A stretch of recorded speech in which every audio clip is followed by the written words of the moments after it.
All right, let's see what's going on now. Send me a request.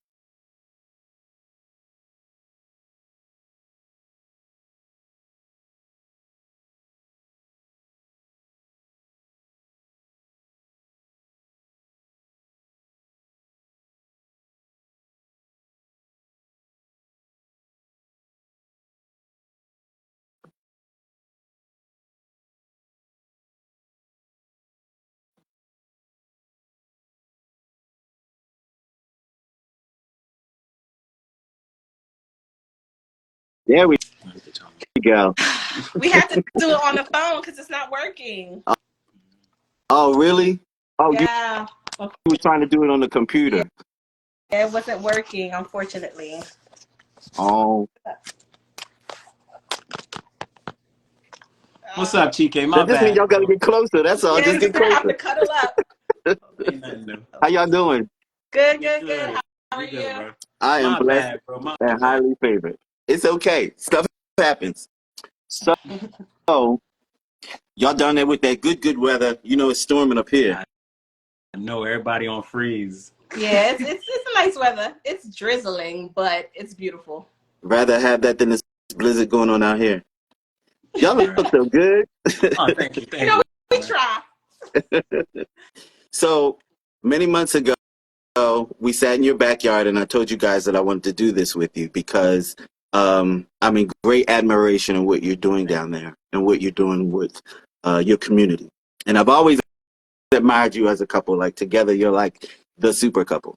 Aw, thank you.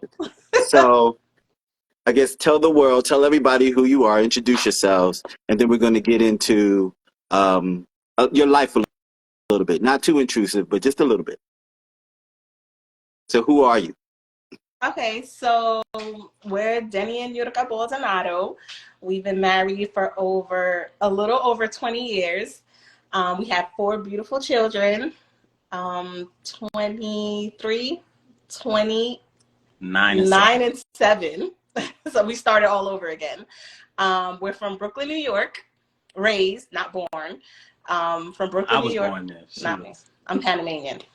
So we moved to Florida about 9 years ago, Mhm. and we're here now.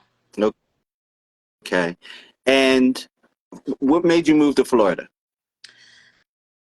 Well, for me, I was tired of the Cobra. I ain't even gonna lie. What y'all going through right now, I was sick of it. I was sick of shoveling out the car. I was sick of getting up 20 minutes early to warm it up. So I was just like, listen, let's just had to get a fresh start. Let's go down Yeah, there, and it just kind of worked out. yeah. I mean, we always visited. Hmm. We would always come like once a year because we Hmm. loved it. The beach, the Yep. weather. So we will always visit. So the opportunity arose, and we were like, okay, let's go. That's what's up. And I think it's important sometimes in life you do need that fresh start. You need to hit the reset button and do a total reset and you'll find out that, there are new avenues to conquer and explore. It works for some For people. sure. Some people don't like change, but I'm here for it. But that takes us to where we're at today, Chike. Yeah. Honestly, that change has opened up a door for us, and now we're doing great things, and we're blessed. Mhm. And it wouldn't have happened if we didn't come to Florida. Right. So let's talk about that. Let's talk about when did you get hit with that inspiration to make this change? Like Chica, I love to cook. Yes. Bro. I like to chef Yes. it up. So I've always wanted to open a restaurant, and I was like, oh, I never got the opportunity. So I was like, well, God gave me a gift. He gave me something that I like to do. How could I give back? So here in Miami, bro, it's like the homeless situation is serious. Like it's over 100,000 people that are homeless right now Mhm. with nowhere to go. And I would see these people all over the place, and I'm like, man, you get them a couple dollars here, a couple dollars there, and I'm like, I'm not really doing anything. Mhm. So every day I used to drive my daughter to school and I would see the same lady on the corner out there begging for money. And I would give her a couple dollars. So one day I just was like, hey, sis, what do you need? Like, what could I do for you that's really going to help you? And she was like, I just want something to eat. And that broke my heart, bro. The next day, I got up 20 minutes early. I made some eggs. I made a little omelet sandwich. I took it to her. She was grateful. I started doing it like that. Then it was another guy that was there with her. I started bringing meals for them. And just from there, just kind of snowballed into what we're doing today.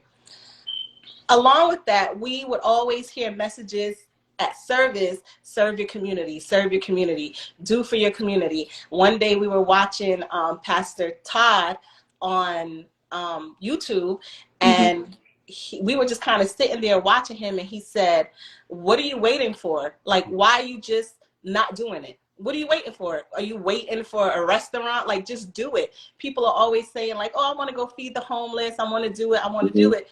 Then just do it.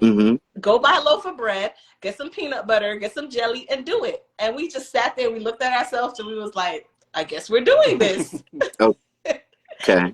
And I want you're at an important part of what I deem vitally important to relationships: the faith in the marriage and your connection to a higher being. I think that is so important. It's important in life, but even more so in a relationship, because you have to be on the same path and the same page. Absolutely. And the fact that you both received that message and you both interpreted it the same way, and you made a mission out of it. So that was your first venture by feeding that one woman, which turned into multiple people. How did it grow into what it is now? Like, you guys are like the bomb down there. Well, what happened was we started, it's a specific location down here, downtown Miami, where it's like tent city almost. So what we did was we started going out there, and then coincidentally, my neighbor actually ran into us one day, and she was like, what are you guys doing? And I was like, oh, we out here getting some supplies. We feed the homeless. She was like, hey, it's an organization that also does that called One World. Shout out to One World. They're doing wonderful things too. One World, One Heart. And I got with her, and she kind of schooled me to the game. She was like, hey, this is what you need to do. So we were able to take out city permits. We were able to secure a location. We have a specific date and time. My neighbor, Miguel, awesome guy. He comes out and helps out, hauling waters and food. And we just took it from there and just ran with it. So now we're doing 3 days a week, Tuesday, Thursdays, and Saturdays. And within that week, we're serving almost 500 meals every week. Wow. So that's and how has the local government been with you guys?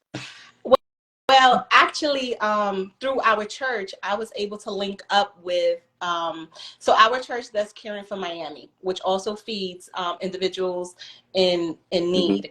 I was able to link up with an individual who has linked me to the police department. And so what we're doing now is we're also feeding families who have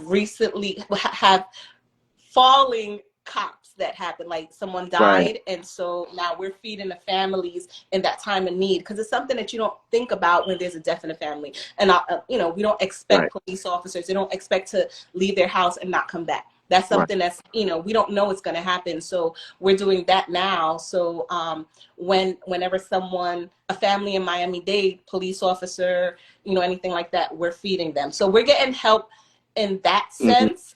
We receive a lot of donations from different restaurants such as Chick-fil-A, Longhorn, Olive Gardens, McDonald's. So shout out to McDonald's and Longhorn and which other, Chick-fil-A, Olive Garden, shout them all out. And so they definitely help, and so that allowed us no longer to use as much funds as we were using in the beginning. So they are definitely assisting. So the reason that I asked that is because I'm just going to say it, your governor is a little different. He's a different kind of guy. And so I was just worried about like the politics, because it doesn't seem like people want to help too much these days. They more so want to take enough for themselves and leave the rest to, falling by the wayside. So it is difficult to feed in Miami, because they always, like, one of the things that the police officers or the government officials say is that we're helping with the homelessness.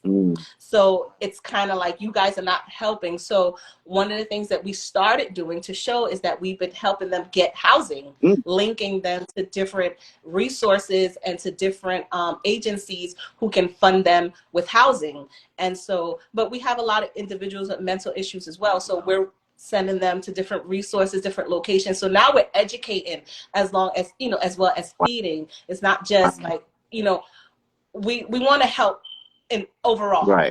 And we don't want to look like a burden. So we've been assisting with other ways of helping the homeless. Because substance abuse is a big issue. So we've been linking with another organization, New Hope Corps. They help individuals with substance abuse treatment, mental health. So we kind of, when we make these connections, because food opens doors, you know, we're able to get into locations that the normal person can't, because they know us. Like, we know them by name at this point. We go into locations, we ask about them. My daughter's with me, my son with me, they help out. And these guys know us and they trust us. So when we tell them, hey, I know somewhere you can go, you know, to try to help you out. You need help with your mental health. I know a location, I know an agency. And they'll kind of trust, because we've built that relationship. So a lot of them are actually coming to us now for assistance with trying to get the homeless off the streets. Nice. So, you know, very nice. Working on now. And Danny, you have, like, I think you're a culinary genius. That's just my opinion. Thank you, bro. You know, I've fed you many nights. So I know. I can burn. I'm not saying that you can't, but I'm doing this. I'm doing something here. So we have the culinary genius over here, and Nuka, I want you to talk about your background and what validates you to be in the position that you're in. Well, I have a lot of education. Got like 2 master's degrees. She's the brains. She's the brains. I won't lie. So I'm always helping with that back end, setting up meetings and, you know, helping to write contracts and grant writing, and, you know, trying to get funding for us. So I'm kind of in the back and helping any way I can, of course, because this is something that he enjoys doing and I want to support him 100%. But definitely just working in the background and trying to link with people. You know, I'm calling agencies. Hey, this is what we do. You know, what can we do to help you so you can help me? You know, kind of thing. So, exactly. Yeah. And I guess what I was getting at is trying to convey that you do have knowledge of social work and how it's supposed to be ran. Yes. That's all. Exactly. You guys are amazing. So what is the dream? Like, in your ultimate wildest dreams, what is that? The dream is opening actually a homeless shelter, but not just a homeless shelter. We're looking to open basically a community resource center that provides shelter beds, provides mental health, provides youth with a location and somewhere to go before we get hooked on these drugs and into these homelessness.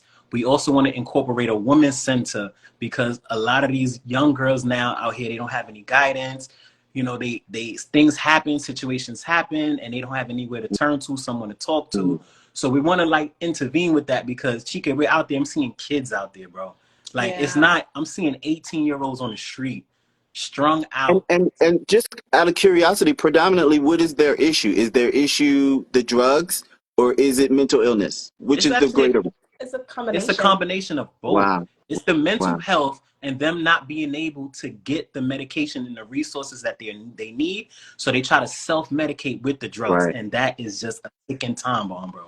So a couple years ago, Florida closed down most of their mental facilities. So they don't get the care that's needed. It's no longer available. And so when you get arrested for drugs or anything, you go to jail. And not everyone deserves to go to jail. Like, they need help, they need treatment. And so it's just now repetitive. I get caught with drugs, I go to jail, I spend 60 days, I come back out. And so this is just the same thing happening over and over again, because they've closed down their mental health facilities. So unfortunately, Florida does have a lot of individuals walking these streets and they're not getting the care that's needed. And that's why she's currently on her way to get her state certification for mental health and behavior therapy, because this is what the plan is, to open up a center where we can have a one-stop shop where we can get people off the street, get them the help that they need to get clean, to stay clean, and also the mental health help that they need in order to progress and go back into the community. Because, I mean, it's just like she said, it's a revolving door, bro. It's a revolving door. And it's sad. It's sad. What is the biggest thing that you encounter when you come across your clientele, if I can call them clientele? The biggest thing is some sort of trauma that they dealt with. Oh, yes. It's always something that triggered where they are, you know? And a lot of times they don't want to open up, but when they finally do, and you hear some of the stories that these guys have been through, and the females, when I say guys, I'm sorry, I meant everyone. But when you hear some of the stories that they come out and they tell you, it's always some sort of trauma, whether they were abused as children, whether they were mistreated, whether they were like neglected. Like, it's just a lot of trauma that they never got a chance to deal with. Right. And that trauma led them to go and experiment. It caused some mental health issues, and then it took them to the place that they are. And a lot of them don't want to be there. Mm-hmm. Like, we got this stigma out there now that, oh, the homeless people choose to be out there. It's not true, bro. Yeah. It's not. A lot of them. You have the few that's just like, this is them. Like, I've been doing this for 30 years. I'm not changing. Mm-hmm. But you have a few that really and truly just don't want to be there, but they just don't know how to change. They just don't know what to do to change. They don't know who to go to help them change, you know? And that's what we're trying to do. We're trying to link them to those resources. We're trying to get involved with their lives and just try to help them change. And we're doing that with food. Yeah. For now. I love it. I mean, yeah, it's a wonderful start, though, because you have to keep them healthy. Absolutely. You don't have anything if you don't have your health, right? Yeah, bro. You'll be surprised, like, how many people, like, when I come out on Saturday morning for breakfast, I remember one guy stopped me. I gave him, like, hey, brother, you want something to eat? And he's like, he looked at me, bro. He started tearing down. He's like, man, I was just getting ready to go into Walmart and steal something. He said, man, I know God sent you because I was going to go to jail today. You know, and it's like, you hear that all the time. Yeah, we hear that a lot. Man, I haven't eaten in 2 days. Thank you so much. Like, they really do appreciate it. And like Denny said earlier, this is a way for them to open up to us. So now it's that trust there. And so now we can come to them and say, hey, have you thought about this? Have you thought about that? And so we're allowing them to get some who agree to it to get the treatment that they need. Right. And so then he actually helped a few young men. And I'm very proud of him because he's helped a few young men, you know, reintegrate back into society. Yeah, because I'm happy. Reintegrate back into society. He's gotten them jobs, a place to live. So it's really, you know, it's a good feeling. Just simple words. It's just a really good feeling because we see the other side. We see mothers with children sleeping in their cars. Yeah. Like, we see that. Yeah. And, you know, and that's a person that she doesn't want to be homeless. It's just life happens. Yeah. And so, you know, things got too expensive and she's unable to afford things. And so, but we're seeing it happen more and more. And, you know, with the way things are going on, things are very expensive. You know, it's hard for everyone. So imagine, you know, living paycheck to paycheck and then one thing happens and then now you're out on the street. And we're seeing that happen more and more. Like, in the latter part of 2023, we just kept seeing families in their cars. And I was like, what's happening? I mean, people are just, it's hard. And the government gives but so much, you know, there's only this amount of Section 8, this amount of vouchers, this amount of this. So it's like, it's just hard. And then there's so much criteria that you have to meet in order to even get that assistance. Right. Yeah. I appreciate what you guys are doing. I mean, it beyond moves my heart. It's inspirational. Let's say that again. I said that's kingdom work. It ain't nothing that we ain't doing. It's all Jesus work. We just, that's why I'm saying, as soon as I hand them a plate of food, I remind them, Jesus loves you. He hasn't forgotten about you. You know, I let them every plate of food I hand out, I tell them over and over and over again, because somebody just needs to hear it. You know, and if I could just touch one, that's all I want to do is touch one. Wow. And get them off the street, I'm satisfied. But he's already touched a few. Yeah. Don't be so modest. I love her face. You can't see her, but I love her face as she talked about you like that. That's you know. So, and I really wanted to talk to you guys because I have these couples in my mind that I know that are dynamic couples and they're doing things other than just being a couple. And of course, you're melanated. You know, I like to show positive image of us out here in the world doing positive things. We're not all, you know, a monolith. Yeah, exactly. It's not all doom and gloom. We're out here smiling, we're being bright, and we're helping our fellow man. Absolutely. And your color has nothing to do with it. You know, it's about your heart. It's about what's on the inside. And you guys are filled with love, and I love that about you. And I want to talk about it. Yeah. I mean, you know, the love is here. The love has been here I mean, it's 20 years in, going on 21 this year. I mean, I'll be lying if I sat here and told you it's been peaches and cream the whole way. With me, chicken. It's rough. It's work. It's work. You know what I'm saying? Marriage is work. I heard someone say that, and it sounds like a cliche, but you got to work at it every single day. You know, Right. You have to put your own selfish needs aside, and you have to put that other person first. You know, and it gets hard sometimes because we're born as selfish beings. Like we want what we want when we want. Yeah. We all want our way, and you have to compromise. It's push and pull. You know. Yeah. It's definitely supporting each other. Yeah. And anything worth having takes hard work. And me personally, I can't imagine a world without you two being together. And I'm sure you probably feel the same way. I mean, listen, shout out some organizations that help you and that you want to shine a light on, that, you want to return some love to. Definitely. My brothers out here fighting with me. One World, One Heart, Be the Change, CF Miami, Good Samaritan, My Youth Foundation. Who else we got? The Farm Share. What is it? Farm Share. Yeah. We got Sprouting Up, which is a new one. So those are some of the people that are just out here just doing the same thing that we're doing. And do you have a cash app for We Out Here? Well, we have the website. Okay. Where we what's the website? www. We Out Here MDC. We Out Here MDC. We Out Here MDC. I'm just saying that because this is going to get around, and people may hear about your story and may want to help and contribute. Yeah. Yes, absolutely. And we use it, and not just monetary. If you guys know someone maybe in the Miami area that can donate, we use food, slightly used clothing, because there's always people out here that need blankets, especially in this weather. Tents is a big thing. Shoes, socks. I mean, whatever you got, if you could get it down here, we appreciate it. And if you're down in Miami and you're vacationing, come and help. We're out here 3 days a week. You can come. Give us 2 hours of your time. Well, how can they go to the website to find you, to get in contact with you? Everything's on our website. It has a volunteer sign-up sheet. You could contact us. We'll send you guys the dates, the times where we're going to be serving. You guys can come out and help out. That's awesome. I love you guys. And I'll see you soon. All right. All right. Thank you. All right, my brother. Bye-bye. Good night. All right. Good night, bro.